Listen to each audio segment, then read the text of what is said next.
안녕하세요. 오늘 저희가 함께 살펴볼 자료는 당신께서 제공해 주신 2025년 7월 15일 미국 시장 요약 리포트인데요. 겉보기엔 뭐 그냥 잔잔해 보이는데 그 안에 숨겨진 중요한 흐름들이 있거든요. 이게 당신께 어떤 의미가 있을지 저희가 좀 깊이 파헤쳐 보겠습니다. 네, 맞습니다. 이게 전반적인 시장 지수 상승세도 있지만 또 주목해야 할 개별 종목들 움직임도 있고요. 채권 시장 신호나 또 새롭게 떠오른 그 무역 정책 리스크 이런 것까지 핵심만 딱 뽑아서 명확하게 정리해드리겠습니다. 좋습니다. 그럼 우선 시장 지수부터 볼까요? S&P 500이 0.1% 올랐고 다우도 0.2%, 그리고 특히 나스닥은 0.3% 상승하면서 또 사상 최고치를 경신했네요. 일단 겉으로만 보면 투자 심리가 꽤 견조해 보여요. 그렇죠. 그런데 진짜 흥미로운 지점은 이런 상승세가 새로운 그 무역 정책 불확실성 속에서 나타났다는 거예요. 트럼프 대통령이 EU랑 멕시코 같은 데다가 8월 1일부터 30% 관세 물리겠다고 선언했잖아요. 아, 네. 그 발표 직후였죠. 네, 그러니까 시장의 이런 강세랑 명백한 정책 리스크 사이의 이 뭐랄까 긴장 관계 이게 중요해 보입니다. 확실히 좀 묘한 상황이네요.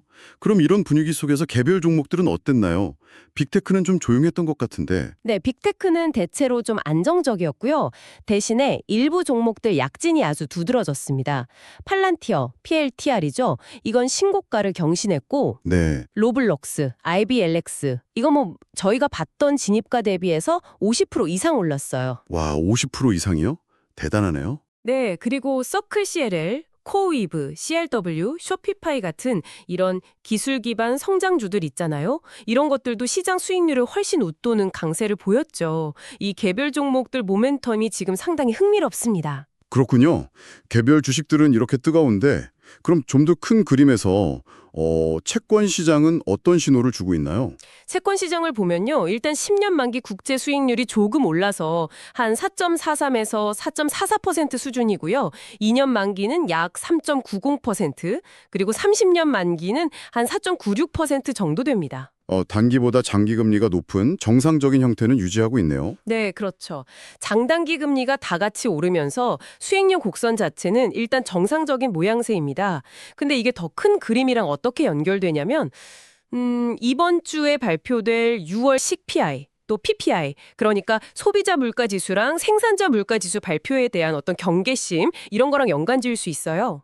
아, 물가 지표 발표 앞두고 약간 눈치 보는 그런 건가요? 네, 핵심 물가 상승률이 한 3% 전후로 예상되거든요. 이것도 변수고 또 하나는 그 트럼프 대통령이랑 파월 의상 간의 충돌 가능성, 그러니까 연준 독립성 문제도 잠재적인 변수죠. 그렇군요. 근데 그럼에도 불구하고 뭐 부채가 늘어난다거나 무역 정책 불확실성이 있는데도 장기 금리가 막 급등하진 않는단 말이죠. 이건 시장의 단기 채권 중심으로 자금 조달이 가능할 거라고 보는 걸까요? 네, 그렇게 해석할 여지가 충분히 있습니다.